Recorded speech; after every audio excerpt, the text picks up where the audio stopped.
Olá, seja muito bem-vindo, muito bem-vinda a mais um vídeo do canal A Bíblia Diz. Aqui quem fala é Fernando Campos e hoje nós vamos estar falando sobre o último dos 5 pontos do calvinismo, ou seja, vamos falar sobre a perseverança dos santos. Mas como talvez esta seja a sua primeira vez aqui no canal, gostaria de pedir encarecidamente a você que ainda não é inscrito para que você se inscreva no canal, e é você que já tem nos assistido, já tem acompanhado alguns vídeos que nós temos publicado nesse canal, para que você deixasse aquele tradicional like que nós tanto almejamos e precisamos, para que o nosso canal possa se expandir e alcançar mais e mais pessoas. Eu conto aí com a colaboração de vocês. Ok? Muito obrigado. Vamos seguir aqui falando a respeito do que é efetivamente a perseverança dos santos. Gostaria de falar com vocês a respeito perseverança, né? Perseverança, o que significa o termo de perseverança? Significa a pessoa continuar, ela persistir, ela resistir, ela se manter, né? No caso aí, perseverança dos santos tem essa conotação, né? Do sentido perseverança. Mas a perseverança dos santos, basicamente aí pelo lado do calvinismo, ele foi um termo cunhado, né, elaborado pelos puritanos. Foi um grupo de pós-reformadores, né, que surgiram na Inglaterra por volta dos séculos 16 e 17, saindo da Inglaterra, crescendo bastante esse movimento lá nos Estados Unidos, né, na América, nesse mesmo período, do qual nós temos vários teólogos, né, puritanos na época que são bastante conhecidos, tais como Richard Baxter, John Owen e o principal, talvez o maior deles da época, Jonathan Edwards. Você já deve ter ouvido falar desses nomes. O fato é que aquilo que eles cunharam a respeito da perseverança dos santos, ela foi como o último dos pontos, né, dos 5 pontos do calvinismo, dos remonstrantes, né, que seriam seguidores de Armínio, que haviam levado alguns pontos com os quais eles não concordavam, que eram correntes, né, na época lá na Europa, na Holanda especificamente, onde ocorreu o sínodo, né, a doutrina reformada havia se espalhado por toda a Europa, e naquela época eles então estavam questionando algumas das coisas, e uma delas é essa mesmo da perseverança dos santos, por entenderem, né, que a perseverança dos santos ela dependia muito mais do homem propriamente dito do que no caso de Deus, né, em garantir, em sustentar, em fornecer os meios para que o homem então permanecesse firme nos caminhos, ou perseverando, né, nos caminhos do Senhor. Então, basicamente, essa foi a briga. Então, os pós-reformadores, esse grupo dos puritanos, elaboraram essa doutrina, que inclusive está em várias confissões de fé, tais como a confissão de fé belga, tal como a confissão de fé de Westminster, né, que é bastante usada inclusive pelas igrejas presbiterianas, né. O ponto é que, pelo ponto de vista calvinista, se a pessoa não permanecer até o final, se ela não ficar, então é porque ela não era verdadeiramente uma pessoa que nasceu de novo, que era um cristão, que era realmente um crente verdadeiro. Basicamente, então, a perseverança dos santos está nos dizendo que aquele que perseverar até o fim será salvo, como diz o próprio Evangelho de Mateus no capítulo 24, versículo 13. O próprio Jesus frisa aí que, olha, aquele que perseverar até o fim, esse será salvo.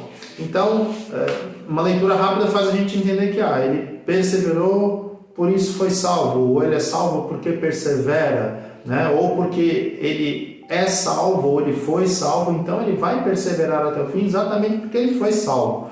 Então, o ponto de partida da perseverança dos santos pelo lado do calvinismo é uma, pelo lado do arminianismo é outro, né? E como eu vou mostrar para vocês algumas passagens, algumas obras de Armínio aqui, rapidamente mostrar para vocês.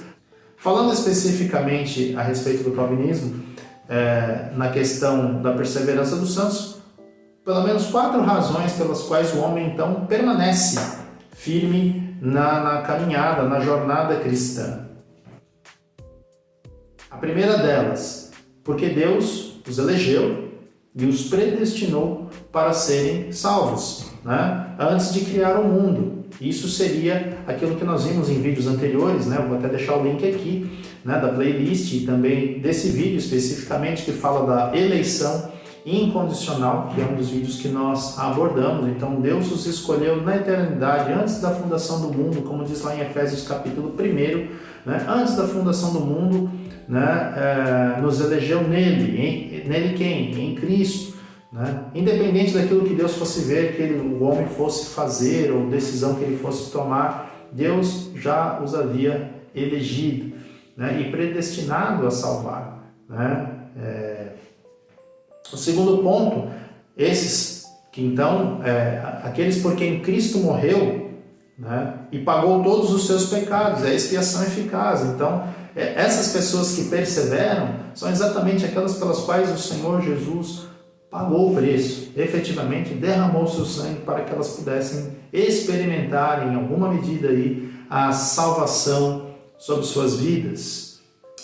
Que mais? Essas pessoas também, a terceira razão, elas foram adotadas como filhos, né? João capítulo 1, versículo 12, a todos quantos receberam, deu-lhes o poder de serem feitos filhos de Deus, né? Não segundo a vontade do homem, não segundo a vontade da carne, mas de Deus, né? Então é vontade do Senhor então pegar esses que Ele adotou como filhos, né? E por último, esses que Deus então escolheu, pelos quais Jesus então pagou o preço, que é a expiação eficaz, e que foram aceitos como filhos, por esses, eles foram chamados de maneira eficaz pelo Espírito Santo de Deus, que é também mais um ponto dos 5, né, do calvinismo, que seria a graça irresistível, né, ou também chamada de graça eficaz. Então o ponto é esse, né, a respeito dos 5 pontos, como eles estão encadeados, né? Aí nós temos alguns versículos bíblicos, algumas passagens, né, para corroborar com esse ponto de vista que eu estou aqui falando para vocês. 1 João, capítulo 2, verso 19, diz o seguinte: eles saíram do nosso meio, entretanto não eram dos nossos, porque se tivessem sido dos nossos, teriam permanecido conosco. Todavia eles se foram para que ficasse manifesto que nenhum deles é dos nossos. E também a passagem de João capítulo 10, 27 a 30. Diz assim: as minhas ovelhas ouvem a minha voz, eu as conheço e elas me seguem. Eu lhes dou a vida eterna, jamais perecerão, ninguém as arrebatará da minha mão. Aquilo que meu Pai me deu é maior do que tudo, e da mão do meu Pai ninguém pode arrebatar. Eu e meu Pai somos um. Então, por outro lado, né, a gente tem que falar do ponto de vista do arminianismo, né? O ponto de vista do arminianismo, eu vou citar obras do próprio Armínio, né, para ver aquilo que ele mesmo falou, né? Isso aqui eu tirei da internet, eu vou mostrar aqui a referência de onde eu busquei essas obras, né? Para que você também, se tiver dúvida e quiser checar, você pode ficar à vontade aí para consultar. Jesus Cristo, também pelo seu Espírito Santo, as auxilia, as pessoas salvas, em todas as tentações que enfrentam e lhes proporciona o pronto-socorro de sua mão. Também entendo que Cristo as guarda, não as deixando cair, desde que tenham se preparado para a batalha, implorando a sua ajuda e não querendo vencer por suas próprias forças. Isso aí foi tirado das Obras de Armínio, volume 1, página 232. Temos ainda a passagem que diz: embora seja verdade que aquele que pedir em oração pode ser confirmado contra as tentações e pode não cair. Então ele está abrindo a possibilidade de cair. Se pode não cair, quer dizer que ele pode cair também, né? Ainda assim é possível que ele possa não pedir. E desse modo não receber aquela força, de modo que a deserção da igreja, o corpo de Cristo, aconteça. Daí surge a constante necessidade de oração. Volume 3, página 458 e 459. Né? Então, o próprio Armínio está dizendo por essas duas passagens que lemos o seguinte, que olha, depende do homem, dele orar, dele buscar, dele se esforçar, dele fazer. Isso em si já quer dizer a perseverança, mas ele está abrindo a possibilidade de que, olha, se ele pode ser que ele não ore o suficiente, não peça o suficiente, e aí ele pode cair, e aí ele pode sair, ele pode desertar do corpo de Cristo. Então, Armínio claramente está abrindo aí a possibilidade da perda, né, da salvação. coisa que não acontece pelo ponto de vista da perseverança dos santos, que ela não é uma perseverança condicional, né? Como ele está dizendo aqui, existe uma condição, a condição é do homem perseverar, do homem se esforçar. Claro que aqui ele vai perseverar buscando a ajuda do Senhor, pedindo a ajuda do Senhor, pedindo a capacitação do Senhor. Óbvio, né? O homem não vai fazer isso aqui, como alguns calvinistas erroneamente presumem, né? Que o camarada vai achar que ele consegue se auto-salvar. Não, né? Que isso fosse uma espécie de pelagianismo. Não é. Está dizendo que ele vai fazer isso na dependência de Deus. O ponto é que a diferença para o calvinismo é que no calvinismo há um entendimento de que por tudo aquilo que Deus fez até esse momento, não teria sentido, né? E dali, eu salvei, eu predestinei, eu salvei, chamei eficazmente pelo meu Espírito, agora eu vou deixar escapar, né? Na última parte, bem no finalzinho, Deus então deixaria escapar pelas suas mãos, como se a salvação então não fosse efetivamente, né? Eficaz na vida das pessoas que foram salvas. Então, o ponto é exatamente esse. Assim, pelo ponto do calvinismo, a gente pode ter uma segurança maior da salvação que Cristo proporcionou para nós, ao passo de que, pelo ponto de vista arminiano, a salvação que Cristo efetuou na cruz, ela opera uma possibilidade que depende aí da nossa obediência, depende da nossa perseverança, depende do nosso esforço, óbvio, sempre na dependência do Espírito. Que o homem, pelo ponto de vista arminiano, né, ele tem a sua liberdade ou o seu livre-arbítrio restaurado através da graça preveniente, podendo a partir daí escolher servir a Deus ou não servir. E efetivamente ele só vai deixar, né, esse estado de depravação total quando, pelo ponto de vista calvinista, ele for regenerado, ou seja, quando os seus ouvidos espirituais forem abertos, quando o seu coração for entenebrecido pelas cordas da misericórdia.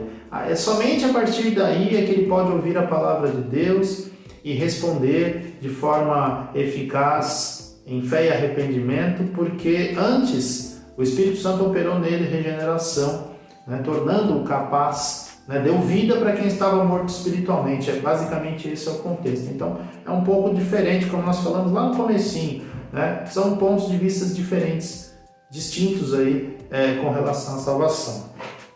Nós temos 2 Pedro 1, 10 e 11, que fala: por isso, irmãos, procurai com diligência cada vez maior confirmar a vossa vocação e eleição, porquanto procedendo assim não tropeçareis em tempo algum, pois desta maneira é que vos será amplamente suprida a entrada no reino do nosso Senhor Salvador Jesus Cristo.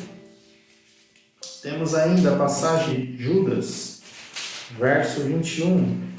Guardai-vos no amor de Deus, esperando a misericórdia do nosso Senhor Jesus Cristo para a vida eterna. Guardai-vos, né? No sentido de que, olha, se você não se guardar, você pode se perder. Aqui ele está mandando só perseverar, né? Então, essa que é a questão, né? Não é porque ele está falando para se guardar que, se a pessoa não se guardar, ele vai ser salvo. Não. Então, o ponto pelo ponto de vista calvinista, se a pessoa está na igreja e ele sai e não volta mais, eles vão entender que esse camarada nunca experimentou o novo nascimento, não foi crente. Ele não chegou a experimentar a salvação em algum ponto, em algum momento. Talvez algumas benesses, talvez tenha experimentado momentos de emoção, momentos de consternação, momentos de culpa, né? Momentos de tristeza, talvez. Mas essa pessoa não experimentou o novo nascimento, efetivamente. Não experimentou a regeneração. O Espírito não atuou nela de maneira eficaz. Né? Do ponto de vista arminiano, não, ele foi lá, ele experimentou a salvação, ele estava salvo e ele deixou de ser. Por quê? Porque ele teve seu livre-arbítrio restaurado, ele pode escolher servir, não servir. Ele escolheu não servir, por isso ele perdeu a oportunidade. Né? Ele estava salvo, vamos dizer, enquanto esteve na igreja, ele saiu, ele perdeu a salvação. Né? Porém, os dois pontos de vista admitem, por exemplo, o camarada admite no sentido de que pode acontecer de pecar, de se afastar, de se desviar, né?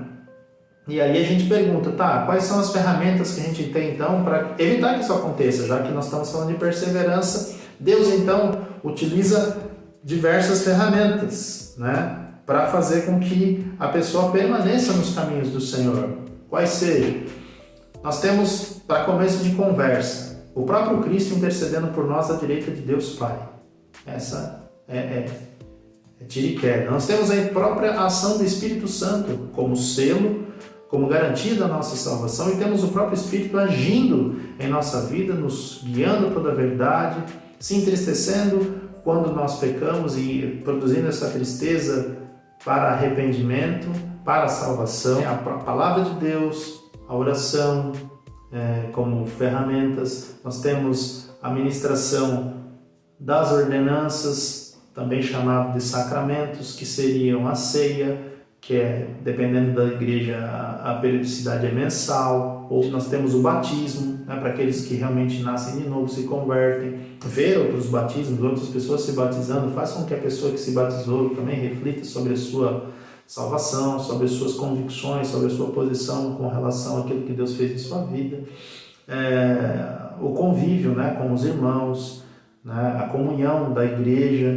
e todas essas coisas então contribuem para que aquela pessoa que experimentou a salvação, experimentou a graça de Cristo, permaneça nos caminhos dele, né? Tanto de um ponto de vista quanto do outro, né? Ainda que sejam por razões e motivos diferentes, como vimos aqui, né? Mas o ponto é que a perseverança dos santos ela é uma condição, né? É uma coisa que precisa acontecer, ela é uma marca, né, do cristão verdadeiro.